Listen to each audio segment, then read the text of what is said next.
Excellency, Honorable Chief Joel Howard Taylor, Vice President of the Republic of Liberia, Honorable Pro Temp, Abba Chair, Honorable Speaker, Buffalo Chambers, His Excellency, Mr. Speaker, and members of the ECOWAS Parliament, officials of government here present, Dean and members of the Diplomatic Corps, members of the press, ladies and gentlemen.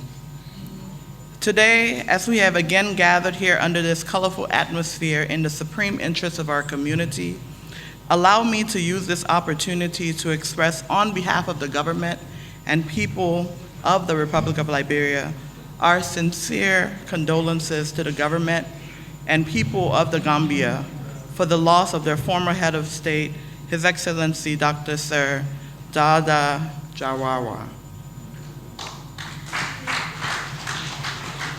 We want to especially ask the Gambian delegation here to take solace in the Lord as they go through this period of mourning for such a great loss.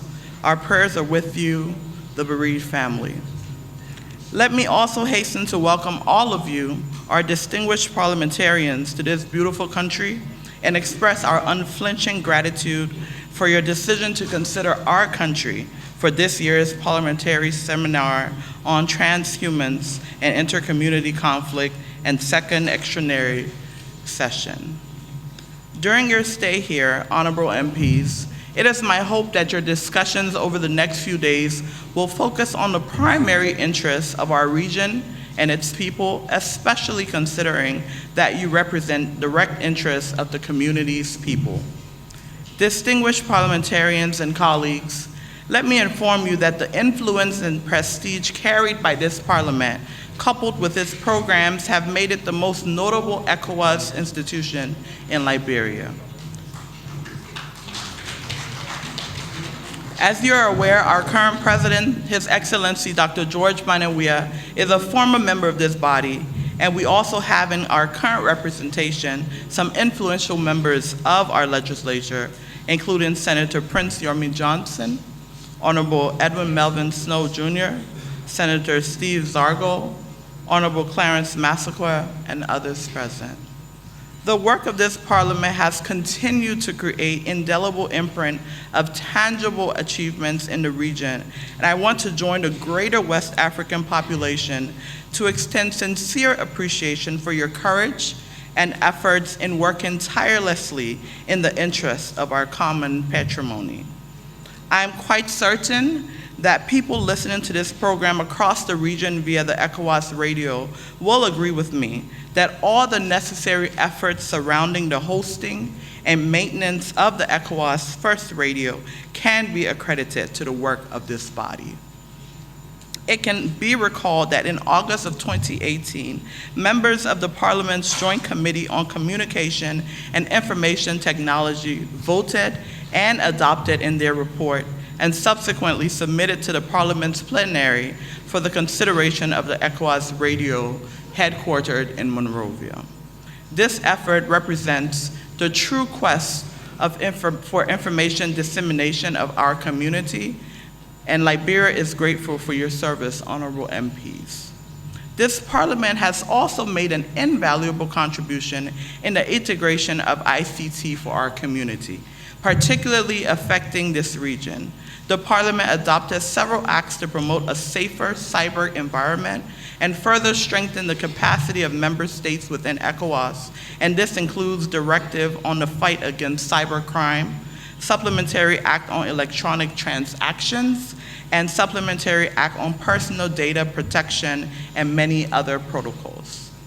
Distinguished parliamentarians, as you have committed to fight for the people you directly represent, I urge your indulgence to begin collaborating with other ECOWAS institutions and stakeholders to effect the implementation and elimination of roaming charges in ECOWAS member countries, and further admonish member states to terminate charges being levied by some countries in our region as contained in these acts.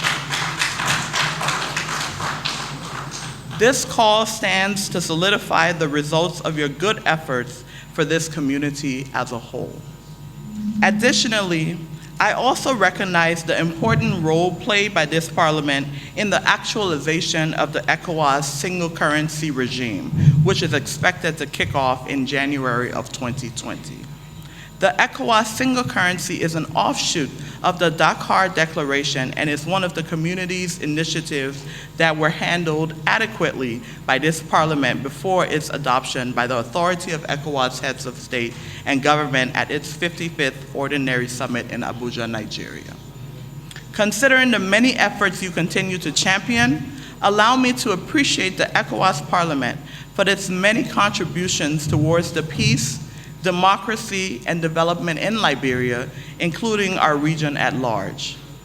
As we look forward to a continued engagement with the Parliament in the coming years, I anticipate concrete steps from both Parliament and the body in order to strengthen the gains made thus far. I wish to assure this Parliament that Liberia remains committed and will continue to meaningfully embrace all activities geared towards promoting the region's image under its ECOWAS of Peoples campaign. Distinguished members of Parliament, this occasion enumerates all the good work of this noble body in few minutes. It can only sum up the activities of its purpose in key words, which I describe as sacrificial service to humanity, regional peace, security, and progress for its people. Finally, as you go through deliberations for the next few days, I kindly remind you that the reality of Africa's transformation depends on the peace and stability on the continent. Hence, achieving a terror-free continent requires more efforts on the part of ECOWAS that has so much demonstrated a unique and result-based integrated community. Our responsibility for a peaceful Africa, in part, demands a collective effort intended to counter transhumance and intercommunity conflict and take concrete steps to ensure our region achieves an admirable success in ending these abnormalities. So I thank you, and I encourage you to have a great stay in Monrovia. Welcome.